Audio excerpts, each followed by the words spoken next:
la publication du calendrier portant sur les élections des maires et leurs adjoints, les bourgmestres également et leurs adjoints, ainsi que les conseillers suivants, c'est quelque chose qui nous a plu de voir finalement le président de la République délibérer sur la question de vouloir obtenir les dirigeants au niveau de la base qui sont issus d'un processus démocratique. Voilà.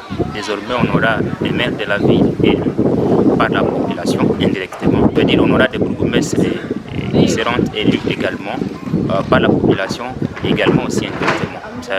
Ça ne peut que nous réjouir. La loi portant organisation et fonctionnement des ETD en RDC qui a été publiée à partir de 2008, signée de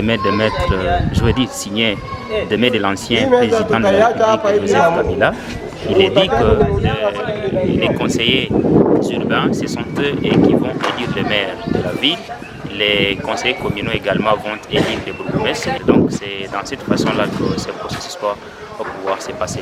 C'est une bonne chose du point de vue démocratique parce que, sur le plan contrôle, les bourgmestres qui auront été élus par les conseillers communaux ne seront plus soumis au contrôle hiérarchique comme c'était le maire de ville à travers toute la République ont été nommés sur base d'un décret loi de 1998. Donc, il y aura la disparition du contrôle hiérarchique et ce contrôle va céder sa place plutôt au contrôle tutélaire ou encore contrôle administratif. Ça, c'est le premier élément. Le deuxième élément, il y aura l'émergence organisationnelle. À partir de la base, les gens apprendront à se gérer d'eux-mêmes et aussi les entités territoriales décentralisées, les communes, les mairies, elles auront leur budget propre.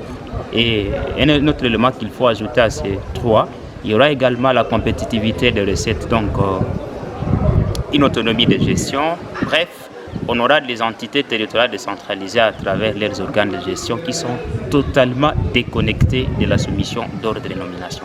Un dernier message, c'est adressé au président de la République qui a tenu que les élections au niveau des maires, bourgmestres et conseillers urbains soient tenues. Ça va nous faciliter le travail. On n'aura plus finalement, et de temps en temps d'ailleurs, les maires, les bourgmestres orgueilleux, mais plutôt des bourgmestres, des maires des villes redevables à nous. Et nous, on sera là, fût-ce pour relayer les désirs de la population. Et un dernier élément aussi, nos remerciements au VPM de l'Intérieur qui a assuré le suivi des instructions données par le président de la République lors du 45e Conseil national des ministres pour que ces élections à tout prix soient tenues. Voilà.